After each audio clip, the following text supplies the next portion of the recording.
Hey now, we are getting over, and I am the Silver King, Adam Silverstein, here to lead you through these hard times. With the special WWE WrestleMania 41 interview edition of your favorite professional wrestling podcast. That's right, Getting Over is back once again, and with just 9 days until WWE's Showcase of the Immortals WrestleMania 41, Getting Over welcomes three-time heavyweight champion Drew McIntyre back to the show for the first time in a couple of years. The Silver King and the Scottish psychopath warrior, whatever the hell you want to call him these days. We get into it about a wide variety of topics, ranging from real glass and bachelorette parties to Roman Reigns, and of course WrestleMania 41, where we continue to expect that he's going to fight Damian Priest in a grudge match. But before we get into any of that, let's set the stage for WrestleMania 41 week right here on the Getting Over Wrestling podcast. Our next WWE episode will indeed be our WWE WrestleMania 41 Ultimate Preview, which will be published on Tuesday with a complete breakdown of every announced match for the card, every storyline going into WWE's biggest show of the year, and what we expect will transpire both during and coming out of the show of shows. Getting Over will then be back 24 hours later with an NXT Stand and Deliver Ultimate Preview, taking a deep dive into where WWE's third developmental brand stands ahead of WrestleMania weekend. We will similarly break down every announced match on the card. We'll discuss what to expect for the show, predictions for the matches, and whether any talent will get called up to the main roster after WrestleMania. An additional WWE episode may come Thursday or Friday, just depends on the news cycle, the SmackDown Go Home show, what happens immediately before WrestleMania. We did deliver a bonus deep dive for you last year. Many of you may remember that. There were a lot of big-time interviews and controversial topics that were discussed immediately before WrestleMania, but as we also talked about on Tuesday's show this week, I guess technically it was Wednesday morning's show, the builds for WrestleMania 40 and WrestleMania 41 have been quite different. But whether that bonus WWE show does come or not, early Saturday afternoon, we will have your NXT Stand and Deliver instant analysis, an immediate breakdown of the results from that show, and later Saturday evening, your first of two WWE WrestleMania 41 instant analysis shows. The second will obviously come Sunday night after night 2 goes off the air. So that's 5 or 6 episodes of performance-enhancing audio hitting your ear holes all next week from the Silver King and vintage Chris Vanini. But that's next week. This week, ahead of this interview with Drew McIntyre, the Silver King needs to remind you that here on the Getting Over Wrestling podcast, it's all about Defy. So head over to Apple Podcasts and Spotify, leave a 5-star rating, and I mean that for Apple and Spotify. Please do that. On Apple, if you leave a 5-star written review, we will read it live right here on the show. Don't forget to subscribe to us on YouTube at Getting Overcast. It's one thing to listen to this interview with Drew McIntyre. You can watch the entirety of it on our YouTube at Getting Overcast. Follow us on social media at Getting Overcast on Twitter, at Getting Over on Blue Sky for episode drops, news, analysis, highlights, all that good stuff. You can also send in questions and comments for the show, and we will do our best to read them on the air. Lastly, right before we get into this, I happen to love the number 5. and I hope you do as well. $5 a month, $50 for the entire year. You can become an official Getting Overhead.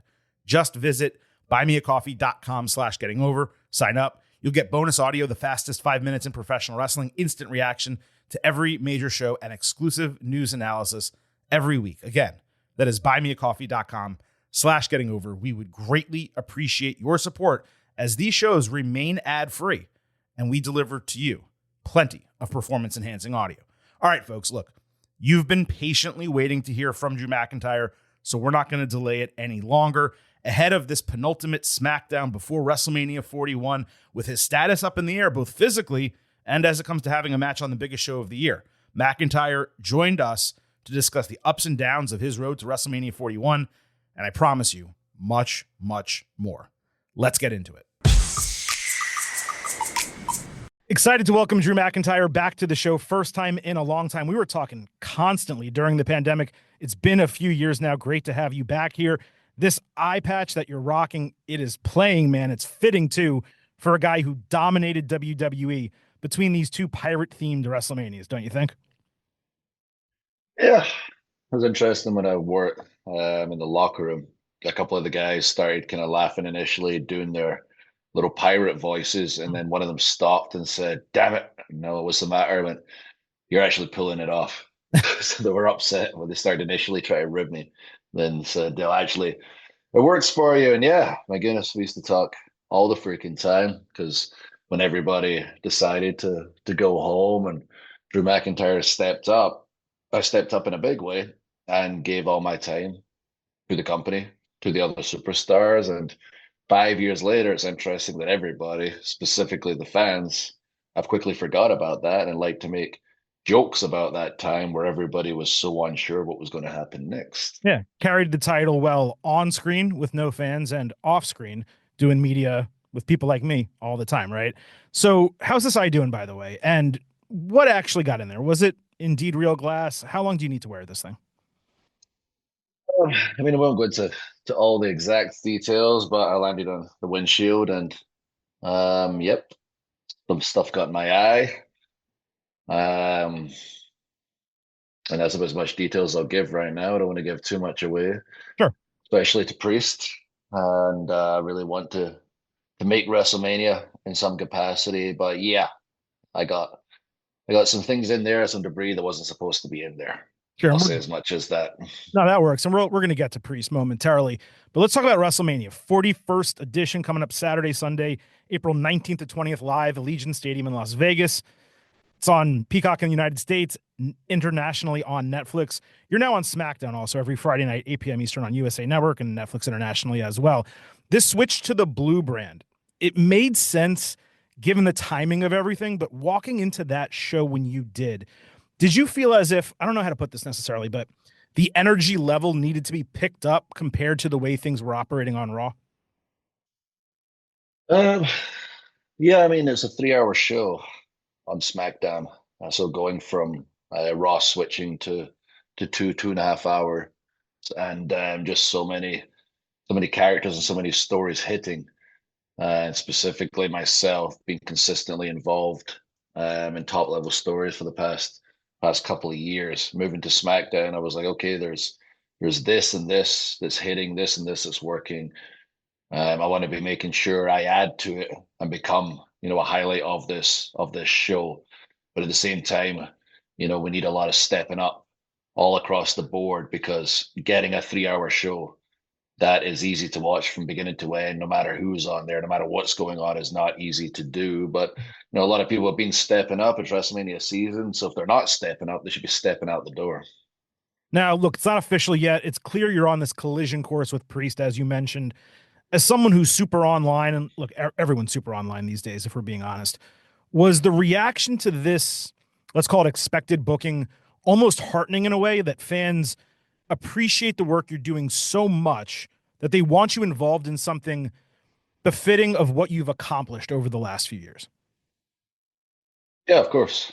I mean, anybody that says they're not online is a liar. We're in 2025. Like, the internet is everywhere. It's so powerful, and anybody that says they're not aware of it is an absolute liar. I've just happened to weaponize it because I'm smart and sensible, and it's a massive, powerful tool. So why wouldn't you do all you can with it? So I absolutely decided to weaponize it, and I appreciate all the fans out there who felt like, hey, Drew should be in, a title match or this match.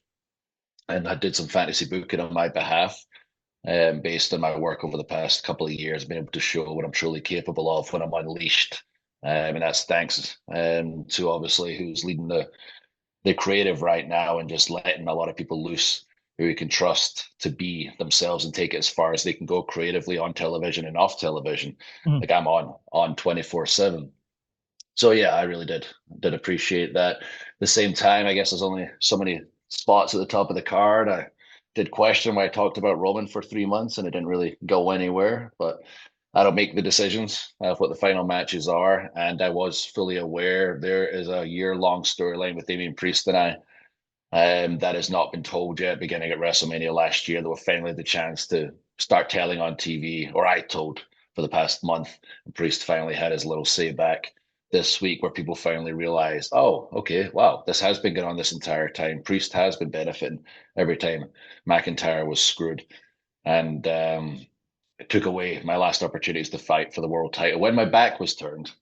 And I found it interesting some of the stuff he had to say this week about painting myself as the victim and be my victim, like he's Candyman and that stupid deep voice of his. But yeah, I'm not painting myself as the victim. I was the victim of being screwed and CM Punk ruining multiple giant pay-per-views, especially main events and record-breaking shows. And he picked the bones and benefited.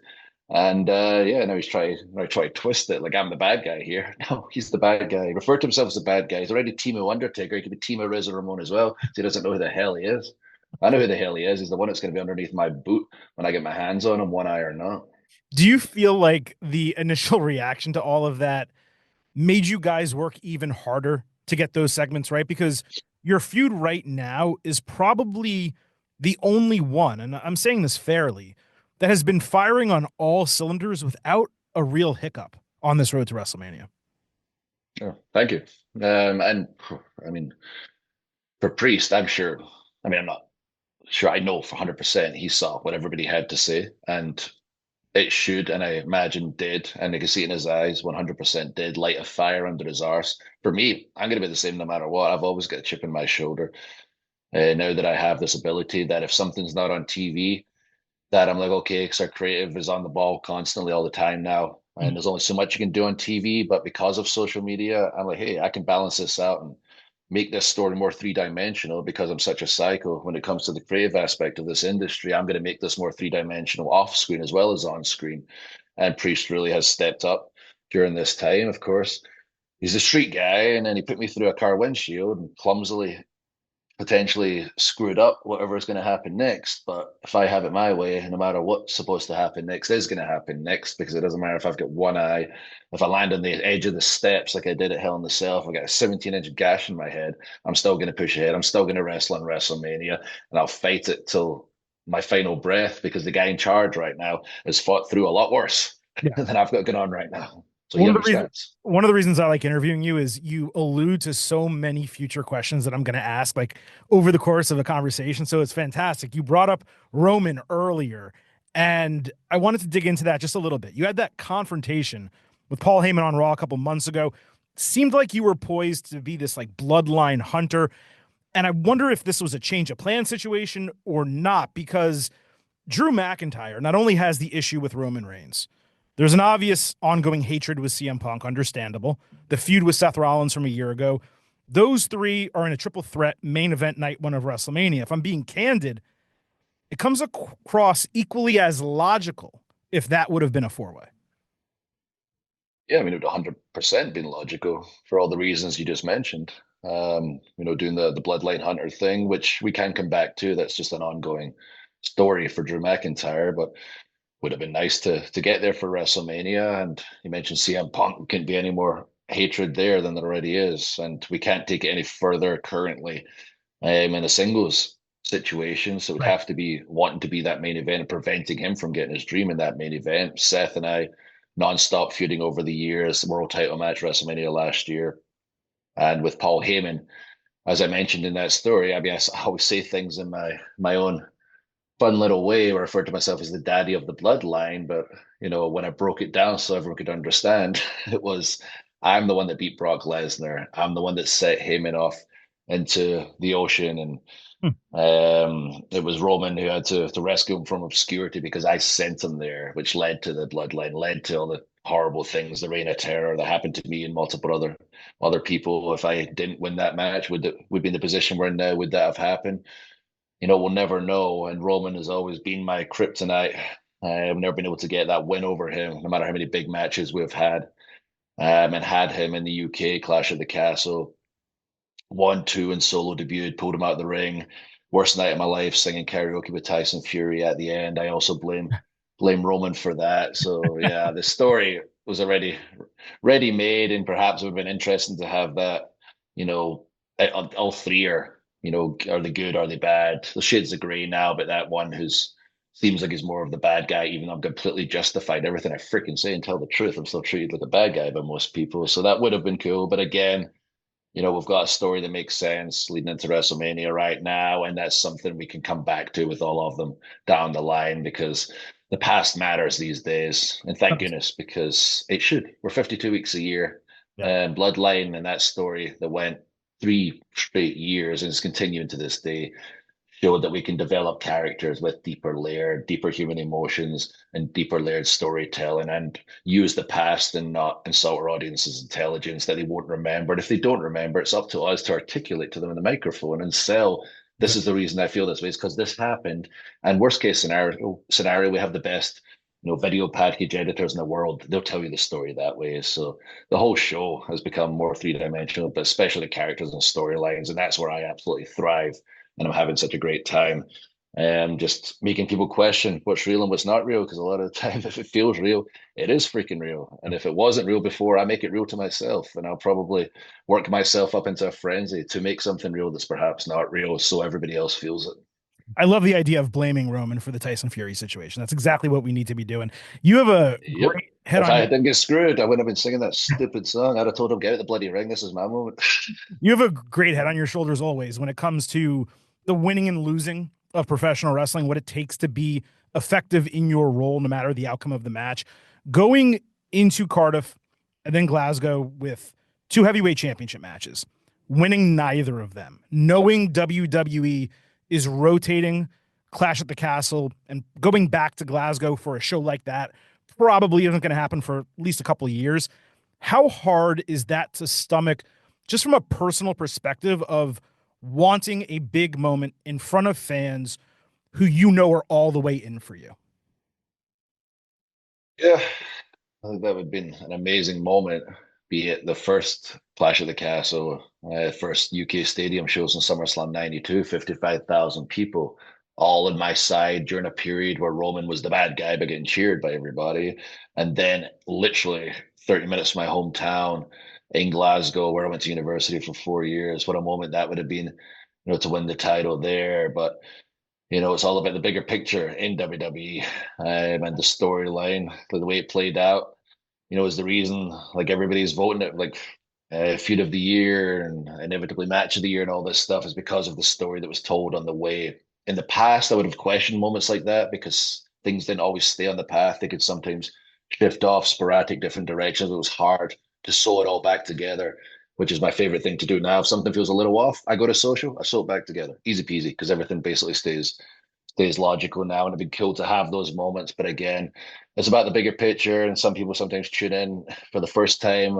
I get the feedback in some of these interviews I do where it's a casual fan or somebody tuning in for the first time. They're trying to understand how on earth, like I at 6'7" in my boots and 280 pounds, I'm not crushing everybody left and right. And I was like, well, if you watch the show and you get into the story a little bit, you'll realize that sometimes I put myself in a situation where either I get egg on my face or I do literally get screwed. And because I tell the truth afterwards of getting screwed, somehow that makes me the bad guy. And stop complaining, Joe. You're just always complaining. You got to let things go. I was like, if this was, real life and something like that happened to you, for example, Clash at the Castle, the Roman situation, you've been gone for almost 20 years. Your family have sacrificed.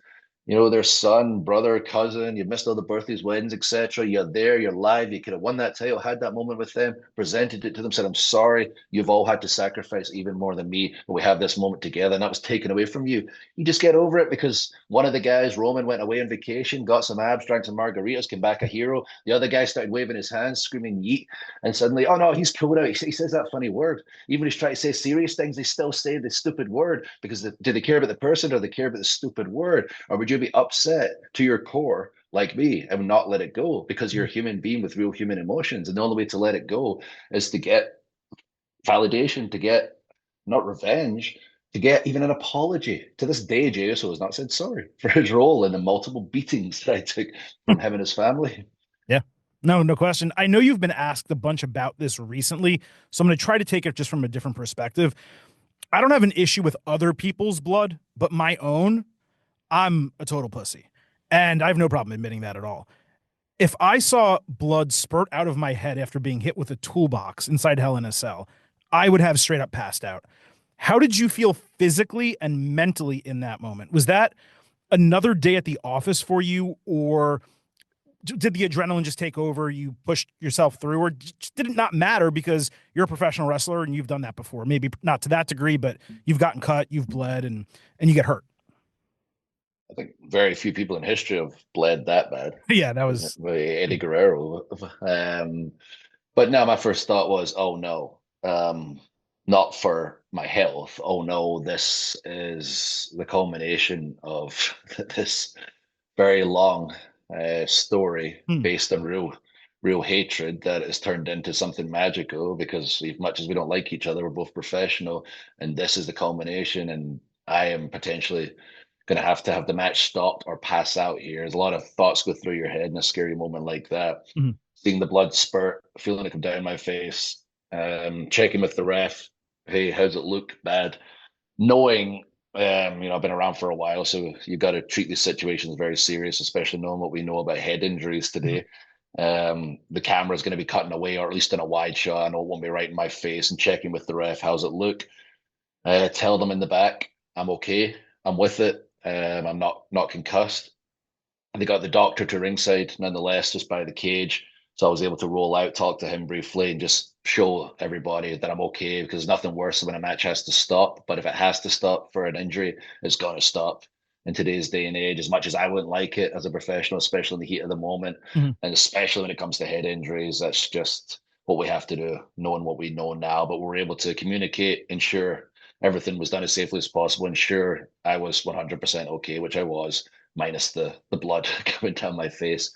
And yeah, we got on with it, thank God, because it turned into possibly the greatest match I've ever had, and Yeah. great reception. And if anything else, it restored Hell in the Cell to what it was when I was a kid, rather than just a random gimmick match that we had to force two matches onto a pay per view because they were it's called Hell in the Cell. Right. Two tag teams in there, no one doing anything Yeah, extreme. yeah. I was like, All what the that hell? crap. I used to think that even I was in there a couple of times. I was like, okay, this is like Randy and I believe, Yeah.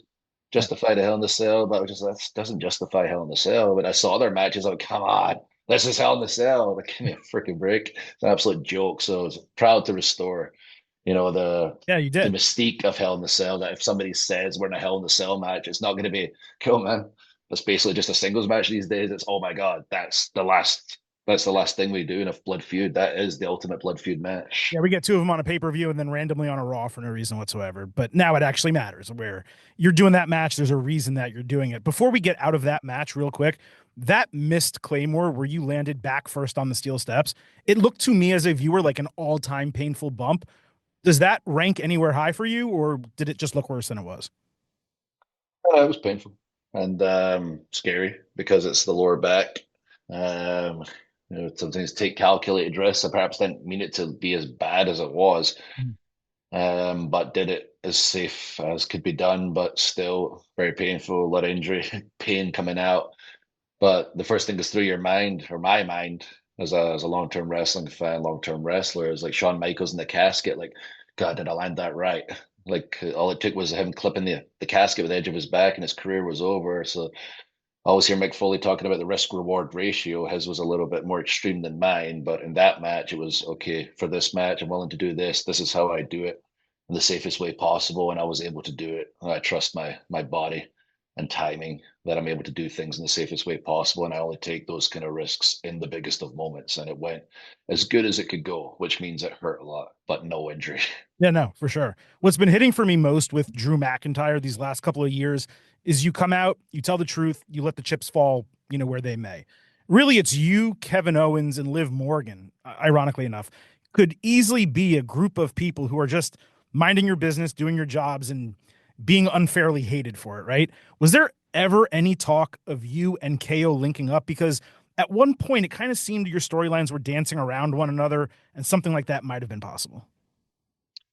Yeah, I mean, certainly myself and Kevin. I mean, creative, I'm sure, at least discussed it, but Kevin and I at least discussed it. Because things were so similar. Her arguments were based on very similar experiences from a character perspective, and we weren't wrong. And the way we're dealing with it was people that have been pushed over the edge, and we're in WWE. So our retaliation to be pushed over the edge is we're going to beat you up because it's WWE. And if anybody outside of WWE was pushed like us, and they could get away with it, and they were, my size specifically, they would start cracking some heads.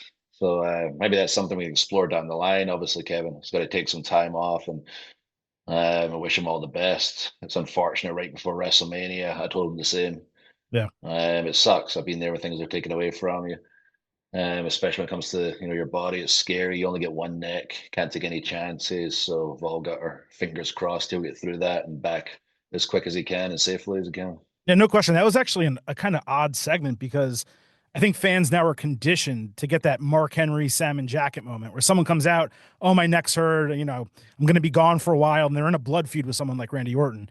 And, oh, no, they're just going to, run back and knock him out. So the fans didn't necessarily react the way they would have in the past to someone kind of giving a diagnosis of themselves like that.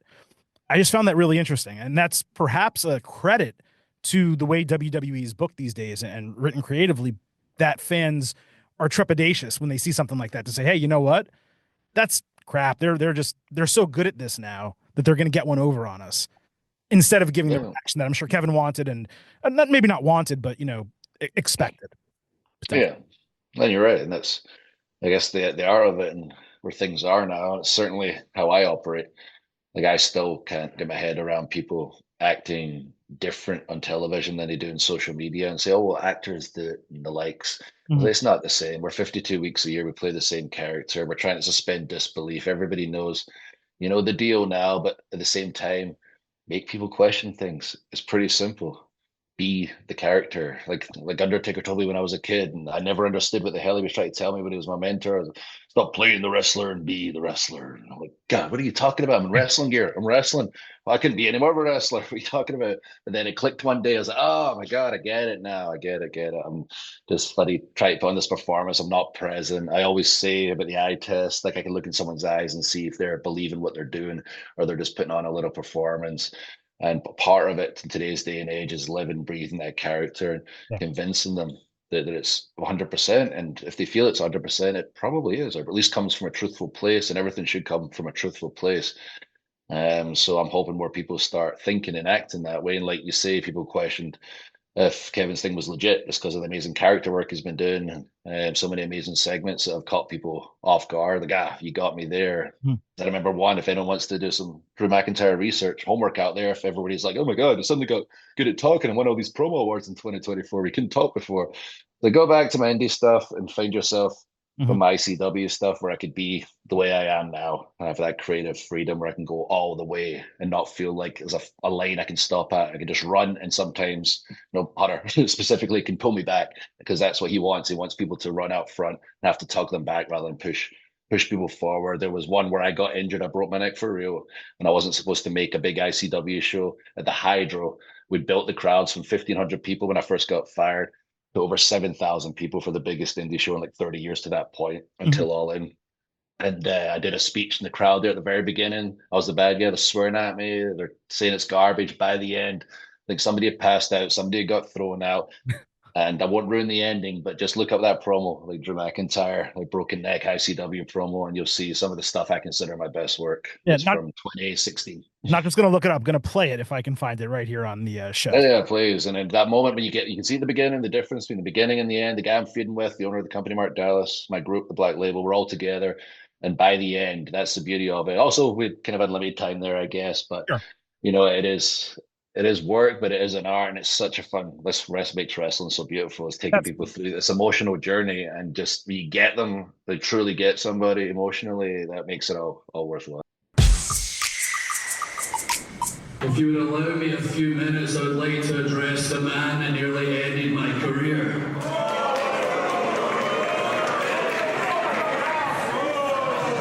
Mate, I let you go for a reason. I want you to listen and to digest everything that I'm about to say to you. 2 months I laid on my couch, laid up thinking what I would say when I was face to face with you. And now that I'm here, I don't even know where to begin. Guys, bear with me, this is serious. How about I start at the beginning? Before what culture existed, before ICW, before PCW, before Progress, before there was anything in UK wrestling, there was nothing. There was FWA and Hammerlock. If you wanted to be a wrestler, I wanted to be a wrestler. At 15 years old, I begged my parents, can I please go? They didn't have much money, but my mom, dad, and nana gave me what they could to travel 12 hours to start my journey.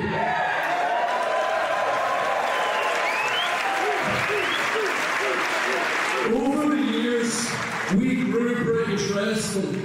And as I went through high school and university, I would spend everything I had. All my student loan went on going to shows, trying to get moved on supplements to look better. And my friend said, Drew, you're crazy, stop spending this money, think about your future.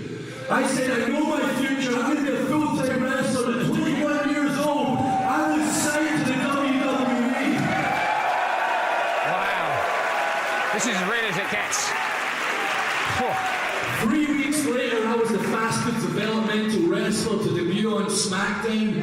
The one thing I didn't take into account was I was still a student. I was a little bit naive. Suddenly my washing, my laundry wasn't magically doing itself anymore. And these things called bills I'd never seen before. Old Galloway screwed up a few times over the years. But it's what made me become a man. Yeah! And the sacrifice.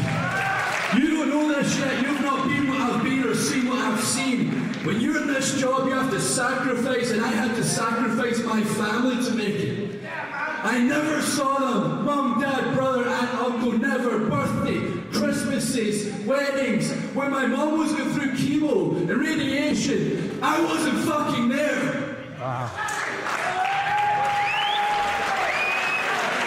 It's intense. She told me, don't you dare come back. Keep pushing through. Keep pursuing your dream. And it ate me up inside. And to be honest, I acted out in a lot of ways that screwed me up in my job. But I didn't quit. And then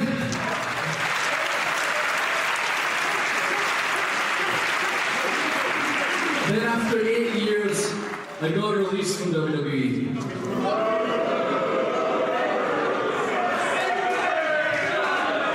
But then the outpouring from people like here and people across the world, the fans all said, what the hell? I thought Drew's opportunity was coming. And I saw that. My confidence was low at the time.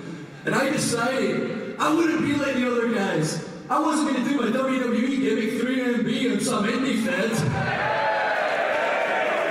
I wasn't going to fly under the radar hoping a big company would just pick me up. I was going to reinvent what it meant to be an independent wrestler. I was going to succeed without the machine behind me. I wanted to show everybody in the social media age, you can do it, you just got to believe in yourself. And over the past 2 years, I think I've done okay. Hell yeah. More than okay. Companies on that, getting companies TV deals, the poster boy of said companies. I am damn proud of everything that I've done and achieved. And then, once I had my confidence back, I was on fire. I wrestled you, Joseph Connors. It was a hell of a match, I'll give you that. I hear about it when I was lying up on the couch. I got all these messages, oh, great match. And it was a great match until the end, when you dangerously and recklessly drove me in the back of my head. And for the first time in 16 years, I knew something was wrong. I saw my career flash before my eyes. All those sacrifices come back to me in the future. I knew it could potentially all be gone. And after that match, I was in hospital for 5 hours. I finished the next 2 days of bookings. I couldn't wrestle, but that's what a wrestler does. You make your bookings. I went back to America and I got the MRIs done, and the doctor told me what I knew. Andrew, you're hurt. Boom. The pay-per-view I was about to do it, win the title, I had gone. 3 months of TV gone, all the big matches across the world, all the big matches gone, all the money for my family for 3 straight months gone, and it was all because of you, Joseph Connors. And the doctor did say to me, Drew, you're one of the luckiest guys I've ever met. I showed him what happened to me, I showed him that clip, he showed everybody here. He said, you can be back in 8 to 10 weeks. Everybody thought it's my neck, it's not my neck, it's my upper back. And he said, if I listen to him, I'll be back in the ring in 8 to 10 weeks. I am so fucking lucky. And I listened to everything you said here. You were glad what you did. You're proud of what you did. You wanted to take my career away.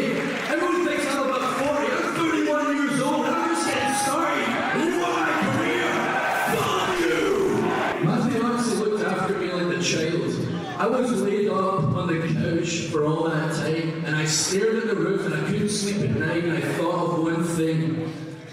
You. And as much as I was physically broken, I wasn't mentally broken, but seeing her eyes, seeing her 6'5" Superman reduced to a broken mess, killed me. She had to come in the shower with me and wash my damn hair for a month. You fucking did that to me! You did that to my family! Next week's 10 weeks. I'm cleared next week.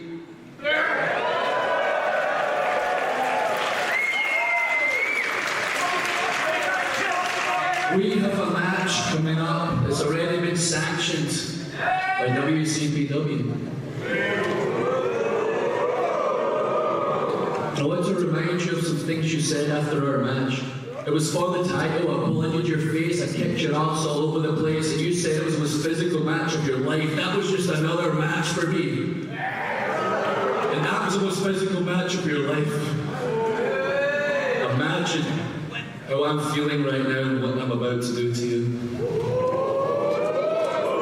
I'm not planning to try and cripple you like you did to me. I know you have a girl with a family. I would have put them through that. I put you through that, but not them.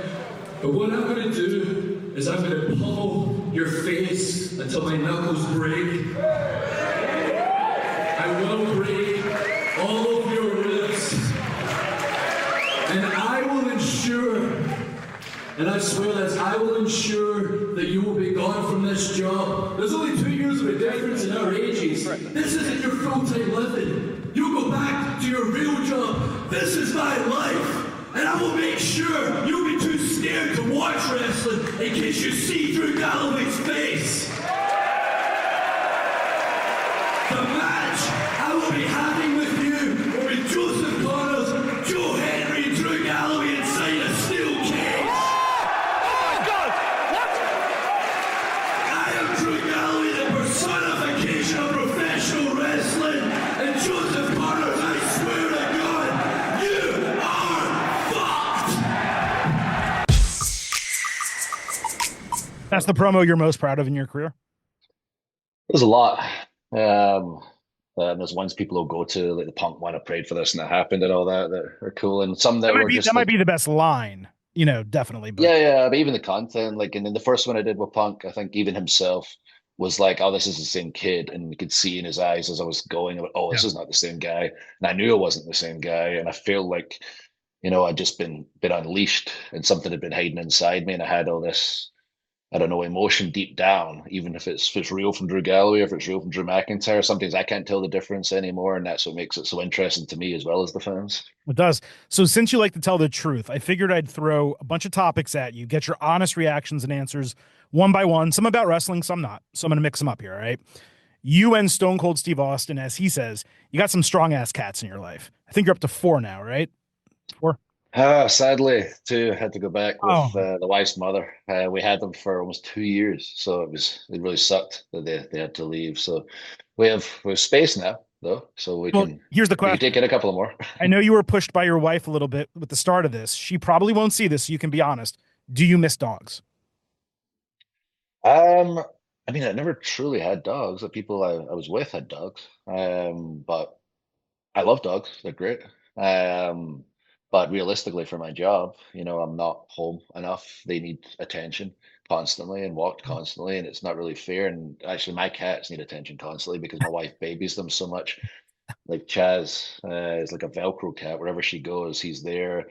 He's got separation anxiety. He'll scream from the other room till she comes and picks him up and takes him in. But yeah, I love all animals. I told Stone Cold the same deal, and he was like, no, I'm just more of a dog person. Like, but now he's seen the beauty of cats, and it's cats and dogs. It's all animals. We love all animals. But I pretty much said dogs put it out there freely, not saying they're whores, but they put it out there left and right to anybody that'll throw them a little hand. Yep. And cats, you have to earn that love. You have to build that relationship and earn that trust, and that's like a very special relationship when you're in a cat's trust. So carrying around the Claymore for so long, did it feel inauthentic to you and laborious lugging that to the ring? Did you ever just say to creative, if I hate these people so much and I have a sword, why don't I just stab them? Of course. liked it for the entrance, and that was it. I never understood why I had it during the. I did understand, the visual of people tuning in the Right. first time, etc. But when it came to somebody standing in the ring with me, there was a couple of times that I crossed my mind. If this person does get out the ring, I'm going to stab them for real because this is stupid. All right. You used to live in Tampa. Now you live in Nashville. Big change there. How annoying are the never ending string of bachelorette parties downtown? I don't go downtown enough, but very. Whenever I go down there, which is usually just to like most of the nice restaurants, whatever special occasion. Wife and I never leave the freaking house. It's great. We love it. We just get the more and more as time passes. I used to be like, gotta be around people all the time, and then we get further away. Eventually, I'll live in a compound somewhere. But we go downtown for special occasions like anniversaries or birthdays, whatever. And every time, without fail, there's those damn I don't even know what you call them, portable bars where they're Oh just yeah. like cycling along. It looks like the whole time, and they've ruined Mr. Brightside for me. It's always Mr. Brightside. I love that song. When I was at uni, my God, you sung it so much. Love that song, and they've ruined it for me because it's always playing, and they're always screaming at the top of their voice, thinking they're freaking on. I don't know what the current singing show is. Sure. What's the masked singer or the bloody gagged singer? So I can freaking hear them. But they've ruined Mr. Brightside because I can hear their voices perfectly clear outside of those stupid portable bars. All right. Royal Rumble this year. You were, or I should say, were you legitimately fuming backstage, or was that reported anger over that elimination spot? Was that exaggerated? I mean, not all the details are accurate, but yeah, I was fuming, and I let everybody know what I thought, and then I left because I've learned as an adult nothing good happens when you're highly emotional. So just go calm down, get the facts, then deal with it. When Because I don't want to punch somebody in the head and be unprofessional and then find out facts later I didn't know about. when It's a some grown up thing to do. no, that's what I was gonna say. When something like that happens and no one physically gets hurt, is it just a bad day at the office, or does it depend how the other person handles it, or both? I mean, I guess it depends on the situation. For me, it's just if I ever feel somebody did something disrespectful, Sure. went into business for themselves and the likes, that's when I get frustrated. And sometimes it's not what it appears on the surface, and you have to get all the facts together, and you have to just calm down. It's just fun that every time I have a moment, it doesn't happen often. I'm sure Priest will probably make jokes about it in the promo because that's all he's got. Aside, Drew complains all the time. He's always going to leave the building. I was like, come on, mate, it's a couple of times in a few years. Consider I'm Scottish. I get an anger problem. That's not too bad. Right. Also, if I stayed, I might have punched some people out and been like, oh, actually, it wasn't actually their fault. Wakey, wakey. So whether we're talking pint for pint, whiskey for whiskey, scotch for scotch, whatever it is, who would remain standing if you and Sheamus went head to head at the bar?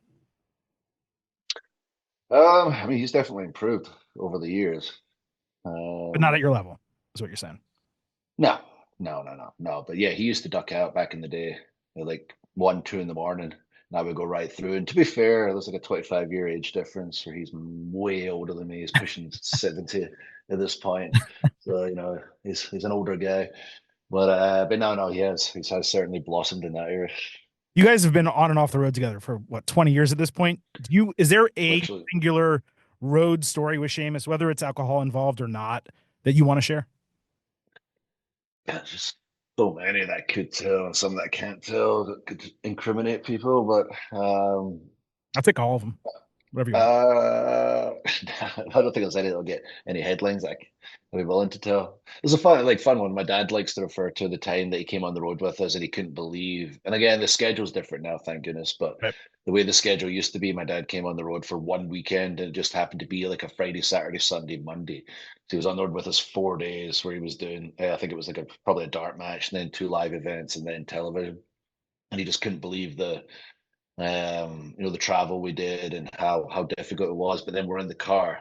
Seamus always likes to drive, and he would have the iPad playing, and his eye would like to wander occasionally to let us know you got to watch this part. My dad would be freaking out because the car would be swerving the whole time, and he was crapping his pants as we watched Father Ted or something. Great show by everyone out there. You should watch it. Father Ted from back in the day. And whenever Seamus wants you to watch a particular part of a show, even if you've watched it 700 times and you can recite it with your eyes closed and just hear the episode, he will make sure you watch it. You got to watch this part. Hey, Andy, watch this part. Please watch the road, Stephen, please. So that was a fun weekend of my dad freaking out the whole time. That's good. We're going to get the inappropriate ones out from you one day, though. I promise you. This Tennessee Volunteers hat's throwing me. Are you actually a Tennessee fan? I'm a Florida Gators fan. We just won the national championship yesterday. It feels slightly disrespectful, if I'm being honest. But no, seriously, what I was going to ask you for real is whether you actually liked any American sports or if it was just, football for you. But now I see the Vols hat. I got to know. Is that real fandom or you're just in Tennessee? No, this hat's because I went to the airport and I forgot my baseball cap, and it's weird that I used to make fun of Superman for, where's the glasses as Clark Kent, and I'm like, how do you not know that's Superman, you idiots? That's clearly Superman. He'd take them off, and oh my God, Superman's here. I used to think that was the stupidest thing in the world. My wife told me, in fact, you put on a baseball cap, you might be able to blend in a little more, and I was like freaking as tall and as big as I am, I don't think that's going to happen. Long hair and a beard, and sure enough, I put on the baseball cap, and it got me able to go right through airports with maybe a couple of pictures on the way, because usually I'm late and I'm racing to make the flight, and I'll start stopping left and right. I'm going to miss that flight. So I just happened to buy this hat. So I can tell you one thing about the Volunteers. No, I I love live that. here now, but I spent 13 years in Tampa. So yeah, I was paying attention to the Gators. I never became a massive fan. I went to a game one time at this stadium against Troy. It was myself, Wade Barrett, Wyndham Rotunda, who used to play Mhm. for Troy, Taylor Rotunda. Yeah, you know what? I remember And hearing that story back in the day. Now that you say that, yeah. yeah, it was I remember like that, we got there and then we were like, okay, here we go. Like 4 or 5 beers, please. And we don't celebrate here. But what do you mean? yeah, they do What are we now. getting? They just What are we started a gonna? couple years ago. What are we gonna do? And then Wyndham gave me my first dip, and I was an absolute train wreck. I didn't realize the kind of buzz it would give me. I think I was like God. I think Taylor was in his teens, so I think Wyndham would be barely in his 20s. I'd be like 22, 23, just drilling dip all over myself and not knowing where to put it, and just Oh. like high as a kite from tobacco. And it was the last time I ever did, yeah, And chew it's like tobacco. 90, it's 95 degrees in that stadium. Oh, so hot, So hot. drilling chewing tobacco on myself like an Oh. idiot, and eventually would be like left at half time. I enjoyed the game up till then, but Wade Barrett and I decided we need some alcohol right now. Let's go. No, and it's close enough. It's right across the street, so that works. I'll get you out of here on this last question I'm going to ask for the truth on. You're now going to be synonymous with 5 minutes and 46 seconds. It's been following you around for a year now. Do your performances normally last longer than that? Yes, yes, they do. Yeah, I think that was a line I just saw on the Twitter today. Like I said a year ago. So it was like a year one day Something like since that. Mania Yeah. last year. Yeah. And I was ripping on everyone and said it's 5 minutes longer than most y'all last in bed. I think I may have got a wrist slap for that one. Sometimes I give That's a funny. wrist slap when I get backstage. But yeah, I go all the way. I go all the way out there. That's for sure. I'll tell you what, it was the best sub 6 minute championship reign in WWE history. So congratulations to you on that one. All right. Yeah, I think I told Randy the other day, and I could say the same thing to Priest as well. Like everyone wants to make their jokes about it. I won the world title at WrestleMania. I was assaulted from behind after rubbing the title in Punk's face, like I said I was going to do. Then I get bashed in the head with a briefcase, and I get screwed out of the title. So I still had my moment at WrestleMania. Still gave the wife the title. Still, that was very real. The moment with Seth, such rivals, but professional rivals. Not that Punk and I, we can't stand each other. And I let Randy know the other week when I walked out. I was like, he's telling Cody, I'm going to come for the title match. I was like, wait just a minute.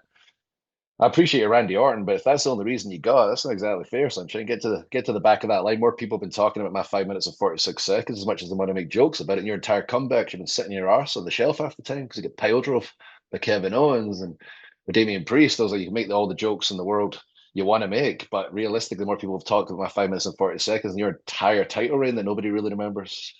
There you go. And that was 1 year ago at WrestleMania. We're about a week and a half away from WrestleMania 41, Saturday and Sunday, April 19th to 20th, Legion Stadium in Las Vegas, live on Peacock in the United States, Netflix internationally. And of course, you can catch Drew McIntyre on SmackDown every Friday night, 8 p.m. Eastern, USA Network, Netflix internationally as well. Drew, appreciate all the time, man. Thanks for answering all those questions. And hopefully it's not a couple years until I see you again.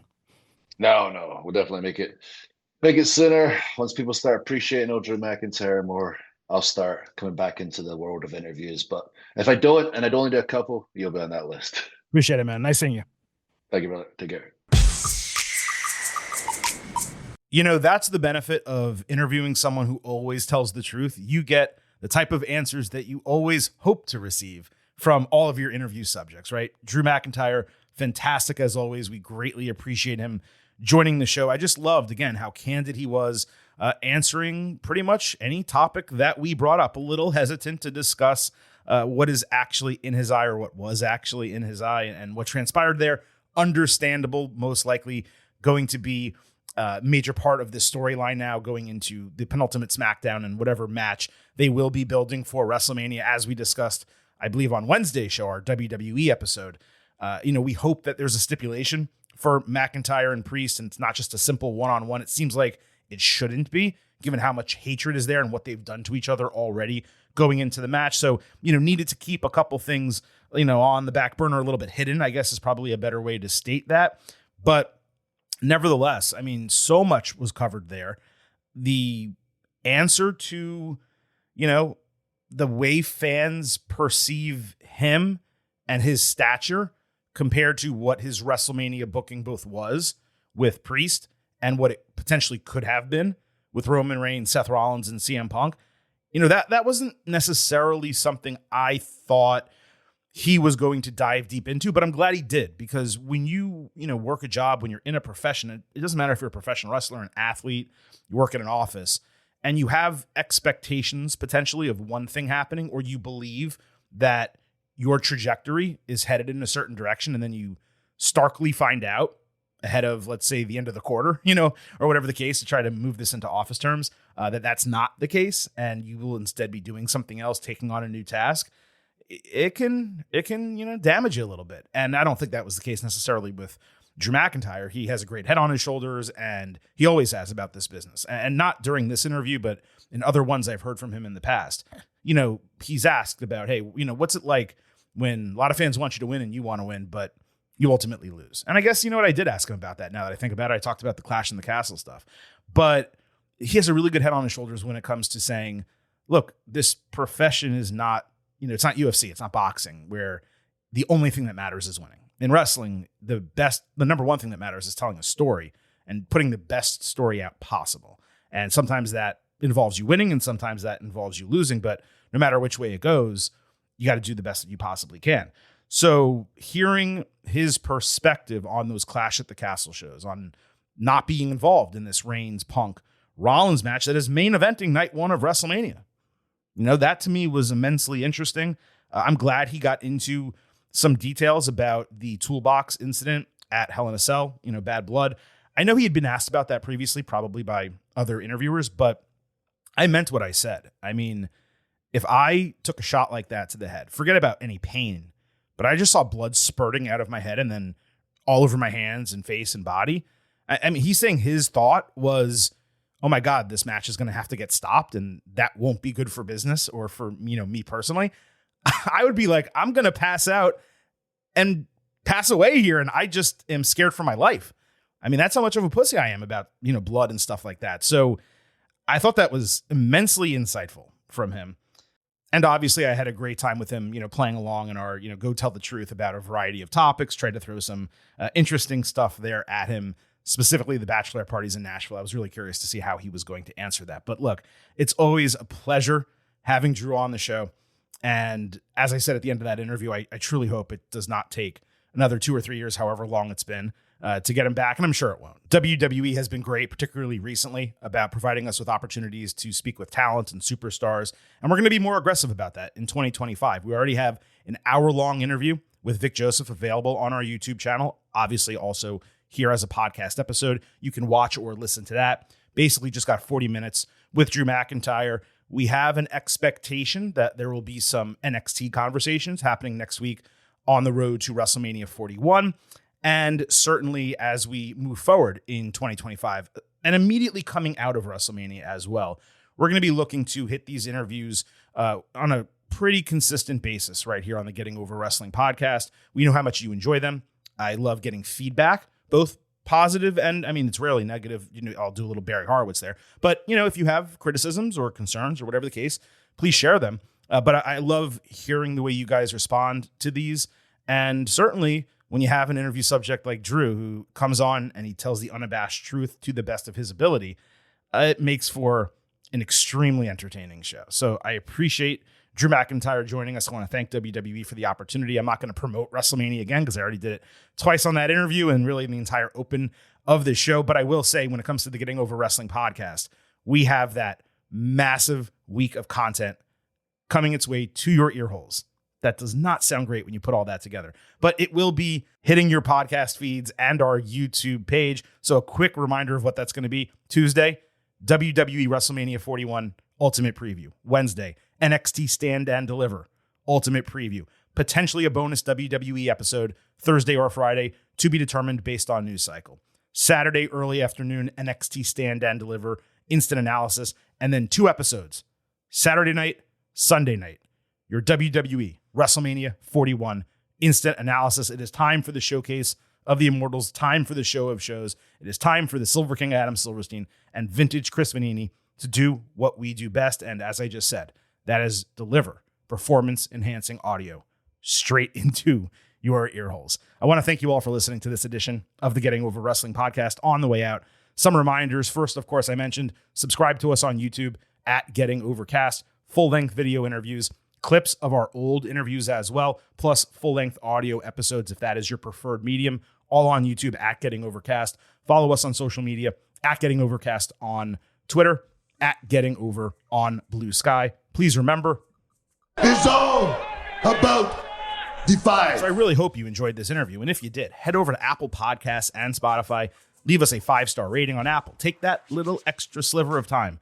Leave us a 5-star written review. If you do, we will read it live right here on the show. And do not forget, I happen to love the number 5. Hope you do as well. $5 a month, $50 for the entire year. You can become an official Getting Overhead. Please visit buymeacoffee.com/Getting Over. It is really about just supporting us financially because we deliver ad-free shows to you, but you also get bonus audio, the fastest 5 minutes in professional wrestling, instant reactions to every major TV show, and news analysis posts every week. buymeacoffee.com/Getting Over.